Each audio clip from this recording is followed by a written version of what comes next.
Good morning, good afternoon, good evening to East Central Missouri and the world, and welcome to the James Strong Show podcast number 371. Thank you for joining us. Thank you for making us a part of your day. I appreciate it. This podcast was recorded on the morning of Sunday, August the 11th, from the James Strong Studio in Western St. Charles County. Topic of today's essay: a bad economy is a relative term.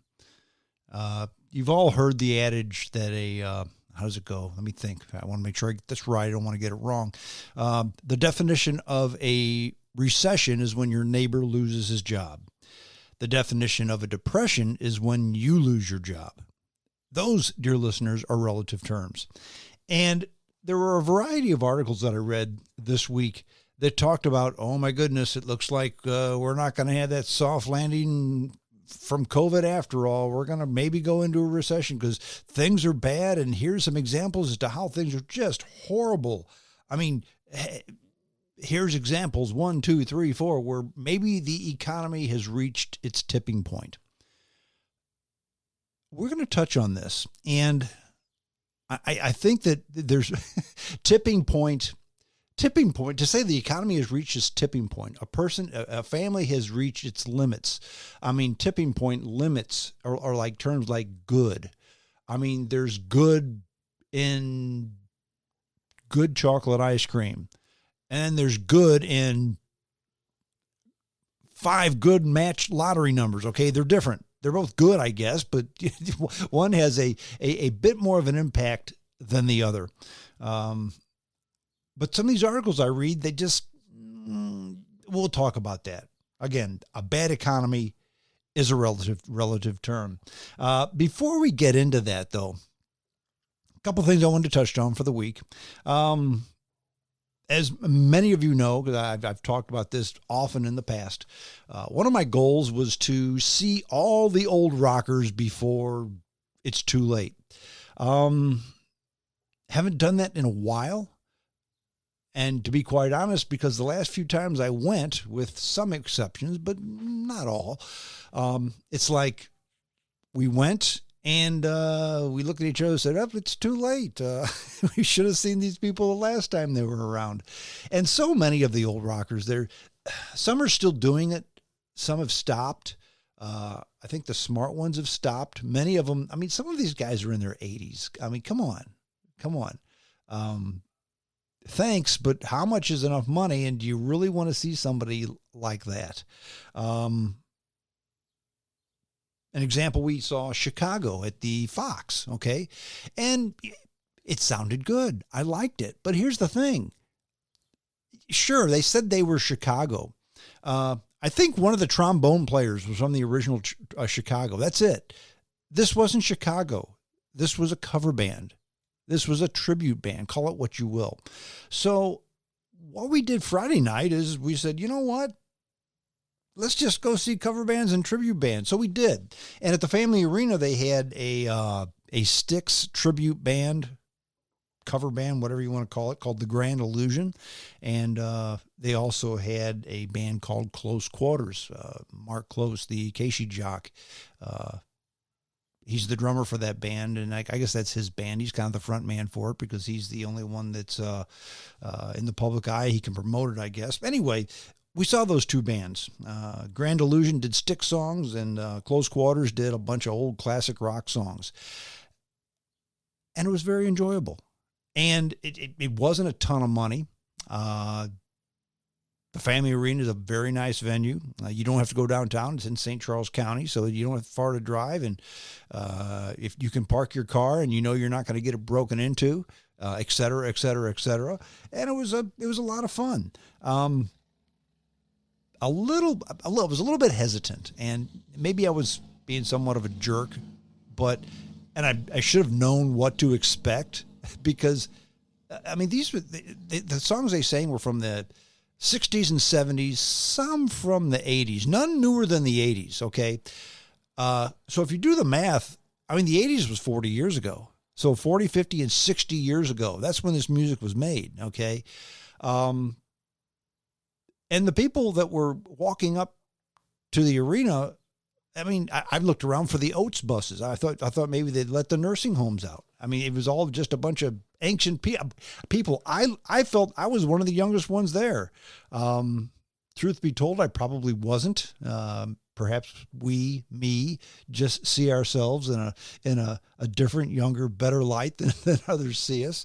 But I thought, oh gosh, what the heck is this thing? This is going to be so lame because of all these old people shuffling up here. Some of them had canes and walkers. I'm thinking, okay, but it was wonderful. It was a good time. We enjoyed it.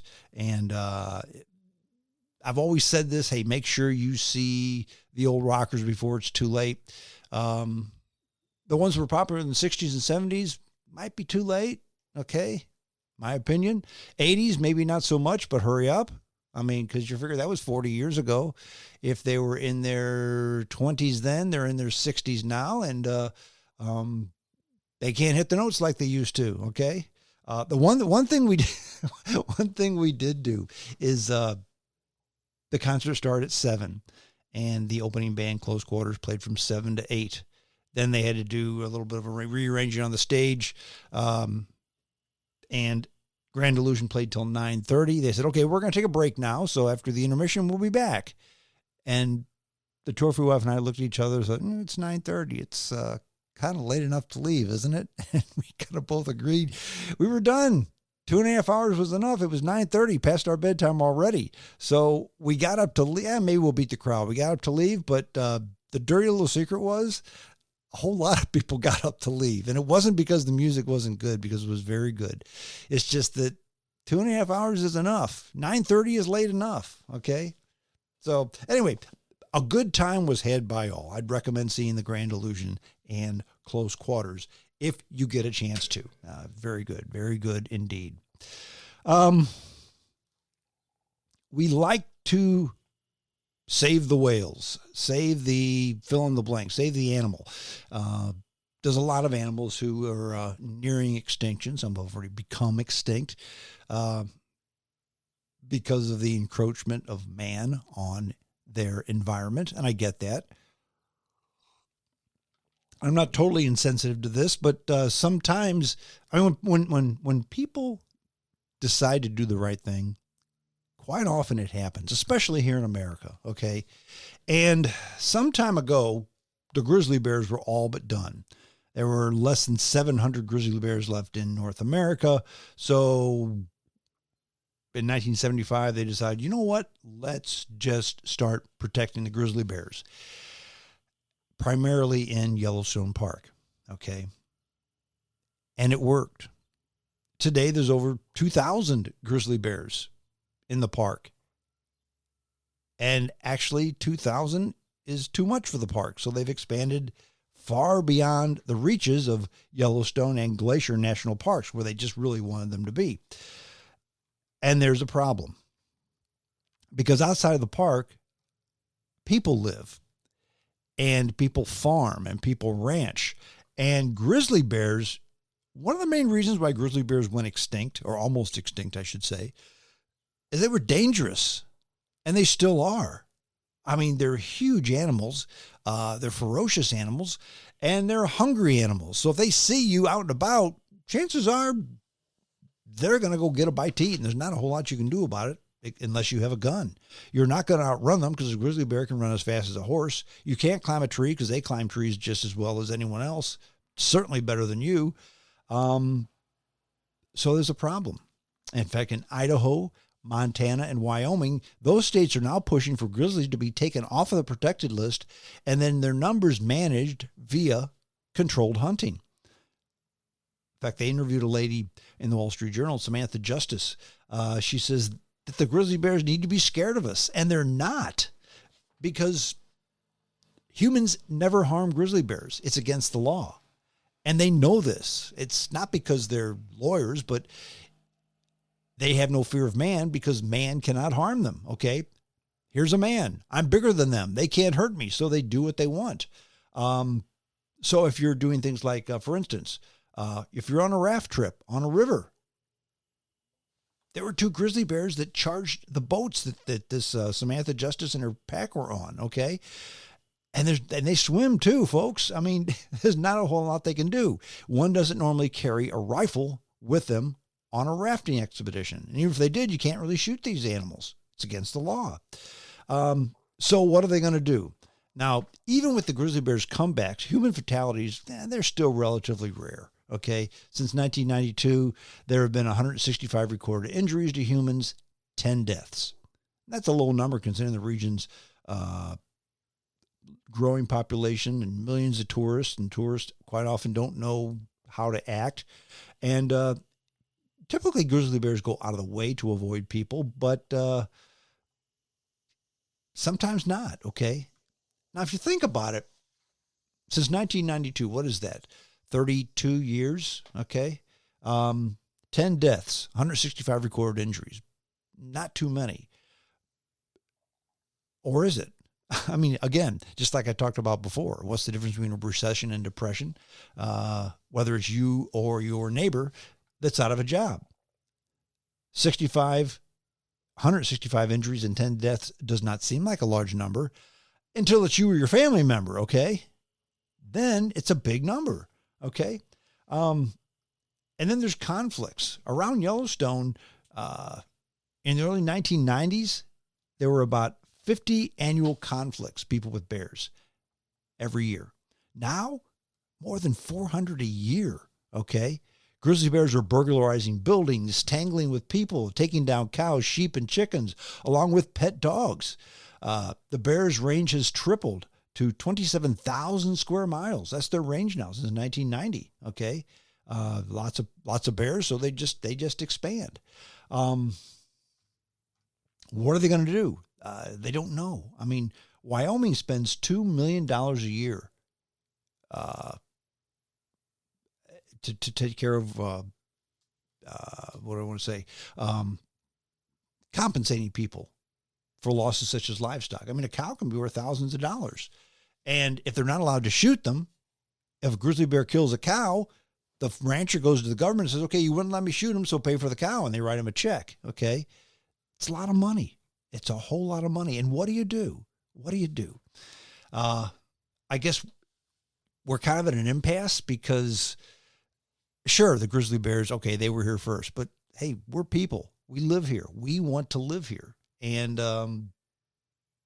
perhaps we need to do something to get along better with the grizzly bears. But, I mean, who wouldn't just love to go on a nice, relaxing hike through the woods?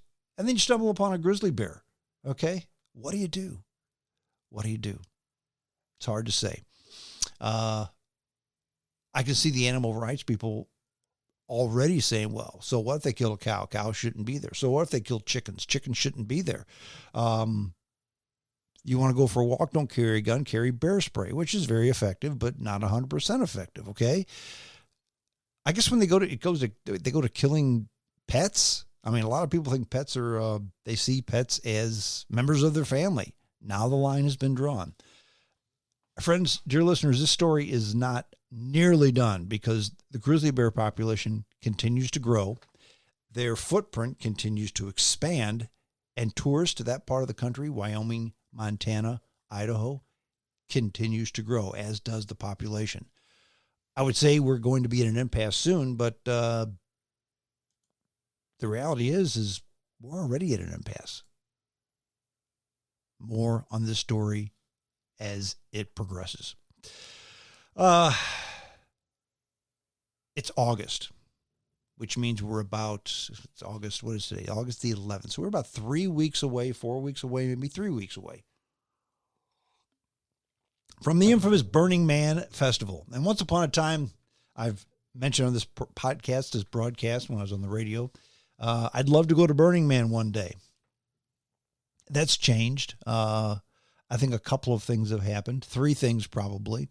The number one and most important is that I'm now older, and the aura of something like that really doesn't apply anymore like it used to.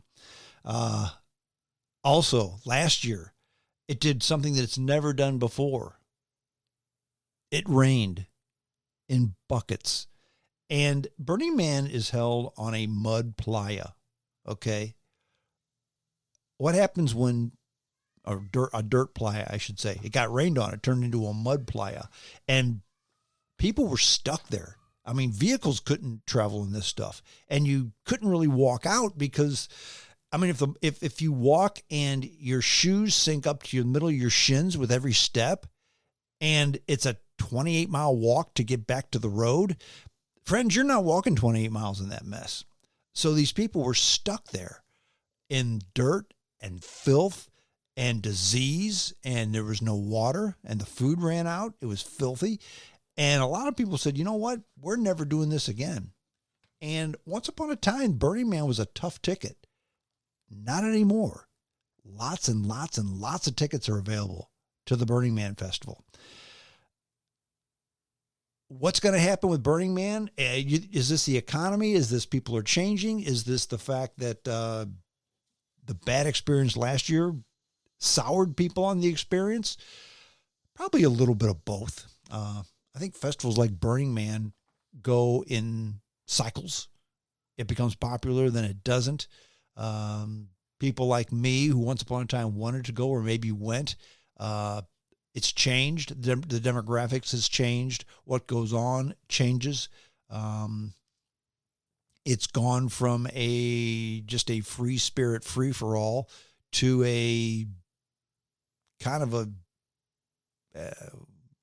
I don't know what's the word I want to use. A bunch of naked people running around, okay, and I don't want to see that. I don't want to be part of that. Just a bunch of goofy people's one thing. A bunch of goofy naked people, maybe not, okay. And lots and lots of drugs at Burning Man too. People die of overdoses every year. So the demographics has changed. The rain certainly changed it. And maybe people don't want to be doing that kind of stuff anymore. But anyway, if you thought you want to go to Burning Man, I thought, there's no way. It's getting too late. There's no tickets available, friends. There's all kinds of tickets available. In fact, more tickets than they know what to do with. So let's go to the topic of today's podcast. The bad economy is a relative term. I keep reading that, well, the economy's getting worse now. Okay, we're not going to have this soft landing. Unemployment is up. Okay, all that's relative. Unemployment is up. That's true. It went last month or this month. It went from 4.1% to 4.3%. Okay, what's the old adage? 4 to 5% unemployment. When I was growing up, that was considered full employment. So we're kind of still there. We're kind of still in a good economy, full employment, everything's fine. I think what they mean is people just can't get a job at the drop of a hat, and people have to do a little bit of compromising when it comes to how to spend their money. And that happens all the time. That's happened. Anyone who's raised a family knows that, sure, you've got plans, but when things change, you make adjustments. The boss gives you a big bonus, you do a little something extra with it. You don't get the bonus or whatever, you make adjustments. Well, the title of this Wall Street Journal article, which just, again, had me scratching my head, and I've said this before, of all the publications that are out there, I think the Wall Street Journal, to me, is the most reliable, the most truthful, the most relevant, I would say. I don't catch them in lies. I don't catch them sensationalizing too much headline versus a story. I mean, they do a little bit too, but not as often and certainly not as much. But they talked about this family. It was a family in Minnesota. And the question is, has the U.S. economy reached the tipping point? It says, as America teeters between a soft landing and a recession, uncertainty is weighing on anxious consumers and businesses. So they talk about the hardships of this family because of what they've had to do because of the economy. Family of 5, Alex and Aaron Taylor. A mom, a dad, 3 kids, 5 family. Or five people in their family, okay? They're planning a trip to Walt Disney World, okay, over the Thanksgiving holiday. But then in June, Aaron lost his job. He's a truck driver. Still doesn't have one. So this is August, June. The guy's been out of work for 2 months. It doesn't say what the lady earns. I assume she works because in most all families, mom and dad both work. But they thought, you know what? Dad's lost his job. He hasn't got another one. What are we going to do? Well, we cancel the Disney trip, right? Nope. They're not canceling the Disney trip, but they're having to amend it. They decided they're going to cut the trip to Disney for a single day. They're still flying the whole family to Orlando, okay? But they're just going to spend more time at the hotel pool and only one day at Disney versus 3 or 4. The kids are going to be so disappointed. The labor market was flooded during COVID, and now things just aren't lining up, says Aaron. He's the dad. Everything seems to be at a standstill right now. He can't find a job as a truck driver. Okay, now such challenges are reverberating through the unsteady economy, giving rise to the central question. In the long fight to cut inflation and dodge a recession, have we reached a tipping point? The article goes on to say, until recently, the U.S. appeared to be headed for a soft landing, with inflation coming down while employment had stayed high and growth continued to be steady. And now the events of the past few weeks, however, have undermined confidence that the outlook, with some economists at least, raising the possibility of a recession and others saying the Federal Reserve needs to cut interest rates more swiftly to make sure we don't have a recession. Uncertainty is weighing on consumers and businesses of all sizes as they try to make spending decisions and plans. In fact, Disney this week said, income from theme parks is down. So this family from Minnesota, Alex and Aaron Brooks and their family, they're not the only ones who are cutting out the Disney trips. Lots of them are. And here's my question. Dad's a truck driver. Doesn't say what mom does. Dad lost his job. He's not had a job for 2 weeks for 2 months. Can't find one. And why is the economy horrible? Why has it reached its tipping point? Why, when they go on their vacation, flying down to Orlando, they're only going to spend one day at Disney, not 3 or 4. Friends, dear listeners, if that's hardship, that is a first world problem cubed, okay? And again, I don't mean to belittle this family, because when the old man loses a job, and most young families now have the old man and the old lady both working. That's just how things are, okay? Their budget for their family is based on 2 incomes. And when one loses his or her job, it affects the family income. But if the way it affects the family income is you have to compromise your vacation, I'm sorry, but things aren't that bad, okay? That doesn't mean the economy's at its tipping point. I expect this to say, not only did they cancel their vacation, but they had to sell one of their vehicles instead. Or not only did they cancel their vacation, but they had to go to the wife's dad to borrow some money to make the house payment. That's hardship. That's a family reaching adversity. Not compromising on flying a family of 5 down to Florida and just spending more time in the hotel instead of buying Disney tickets. And that's where I think we've changed. That's where I think once upon a time we had hardship. And you hear the stories about, well, when I was a young man, or I had to walk 10 miles to school in the snow up to my waist, and uphill both ways, and all that kind of stuff. Yeah, sure. Things were tougher then than they are now. And I don't think there's any doubt in anybody's mind that things were tougher then than they are now. Case in point, last few days here in East Central Missouri, we've had very mild weather. So mild, in fact, we turned the air conditioner off.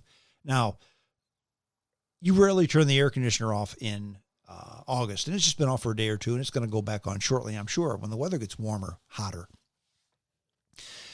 But once upon a time, the house I grew up in, my folks didn't have air conditioning. We didn't have air conditioning at all. What do you mean turn the air conditioner off? Didn't have an air conditioner. And a lot of people my age did not grow up with air conditioning. Now, if the air conditioning goes out, oh my gosh, we got to go to a cooling shelter or we're going to die. I didn't die. Was it easy? No, it was hard. Okay. Oh, and by the way, my dad was a truck driver and we never took a plane anywhere. Okay. And Dad never lost his job while I was living in the house and growing up. Dad always had a job. He always worked a lot. And we never had money to get on an airplane and fly to Florida, the whole family. But these folks do. So things can't be that tough. Now, let's go back to that concert that I went to, the Trophy Wife and I, at the Family Arena. And the music from Once Upon a Time is different. Now, I will say, to me, I think the music back then was better. But that's just, it wasn't better. It's just I like it more. That's a more accurate statement. To say the music is better now than before is an opinion. And a lot of folks believe that. In fact, I was at the gym the other day and they were playing an oldies station. The best rock hits from the 2010s. Now, to me, that's not oldies. But if you're a young person, it is. That's music from 10 years ago, friends. That certainly is the oldies, okay? To some people. I mean, not the 70s or 80s. That's not oldies. That's antique pieces, okay? And most of the people, the bands from those days are antique pieces as well. But it's a relative term, okay? The music is different now. And what was a luxury to folks once upon a time is a necessity to folks right now. Air conditioning, going on vacation. Personally, when I was growing up, we went on family vacations. We went camping, okay? Piled everybody in a station wagon with a tent. We went to one of the state parks, pitched a tent, swam in the river or the lake or whatever, hiked and had a great time. It was wonderful. But I never got on an airplane until I was on my own, okay? And bought my own plane ticket. My folks didn't have money to fly the family anywhere. And there were a handful of families when I was growing up that took planes on vacation. Most of them did not. Now, some would get in a car and drive cross country, like to a national park or something like that, out west to Yellowstone or something like that. The families did that, but they didn't get on an airplane and go someplace. But again, what was a luxury once upon a time is not a luxury now. What the average person today, and when I say the average person, I mean the average person with a family, working age, between in the 20s into the 40s, okay, for age group. What's necessary for them was not necessary for us. You got to have two cars. Often when I was growing up, we did not have two cars. Or if we did have two cars, sometimes we had three because when a car broke, Dad fixed it. And sometimes one of the cars was broke. So if you had three cars, the job was to make sure one or two were running, because then Dad would come home from work and fix a car. And now he had more cars. Young people don't fix cars anymore. And I don't think it has as much to do with the fact that they're not mechanical. I think it has more to do with the fact that it's difficult to fix cars nowadays. First of all, they don't break nearly as often as they used to. But when they do, let's say you were smart enough to fix your own. You got to have a computer to plug it in. Now, I have one, but most people do not. And quite often, if you want to change a water pump on a Ford Taurus, you've got to buy a special tool that costs hundreds of dollars to keep the timing chain in place. You're not going to do that. You're going to pay to have it fixed, because you're not going to invest hundreds of dollars into a tool that you're going to use one time. Why would you do that? Okay. So things have changed as far as that goes. You got to have two cars and you got to pay a mechanic to fix them, because that's just the way things are. A bad economy is a relative term. And things have always been, business is bad. Well, what does business is bad mean? It depends. Bad could mean worse than yesterday, or worse than last year, I should say. Okay. if your profits were at X, and then this year they're at X less 10%, shareholders hate that. And your stock drops and CEOs get fired over that kind of stuff. Now, you're still in the black. You're still making hundreds of millions of dollars, but you're not making as much as last year. And the trend is you're not doing as well. In fact, there was a University of Michigan survey of consumers that showed that consumer sentiment, though far above a historic level in the mid-2022s, it remains guarded, that's their term, as high prices drag down attitudes, especially for lower income people. Okay. And that's kind of true. Everything has gone up. Prices have gone up incredibly, a whole lot. Okay. Case in point, once a year for my birthday, thereabouts, I like to go to a restaurant here in St. Louis. It's called Chris's. They serve prime rib. Not Ruth's Chris, spelled different. It's been around a lot longer than them, okay? It's on Lindbergh, just south of Chaminade High School on the west side of Lindbergh. It's a house of prime rib. They have prime rib. They have steaks there. They have seafood. They have other stuff, but they're known for their prime rib. I've never had anything there but their prime rib. Wonderful restaurant. Fantastic restaurant. And once upon a time, you're going to go and you're going to spend $100. Well, it's your birthday, so they send you a coupon, so you get half price on a bottle of wine. Before dinner cocktail, bottle of very nice wine, prime rib for me, strip steak for the trophy wife, with tip. The bill was over $300. Okay, that's with the half price bottle of wine. All right, that's a lot of money for dinner, and it was a treat because, you know, this is a treat. You're going to spend $100 at that place. You're just going to spend $100. Now it's $300, just a little over $300. It's a lot of money for a night out, friends, even if it's a special occasion. I'm not saying that I was gouged. I'm not saying that they shouldn't charge that much. I'm just saying that's what it costs nowadays. Okay. Restaurants are no different than any other business. If you're going to be in business, you're in business for one reason. You're in business to make money. And I guess the restaurant business, like a lot of places, you see a restaurant close up. And I've seen countless numbers of restaurants just close up. And you think to yourself, why did they close? They had to have been making money because every time I went, the place was pretty busy. Well, here's the thing about restaurant business, and basically any business is this way. You can say, so-and-so owns a restaurant because it's his passion. It's his love. It's what he was born to do, okay? And that's fine. And I believe that. But you can only go so long working 80 hours a week, making $27,000 a year before that passion becomes really, really old.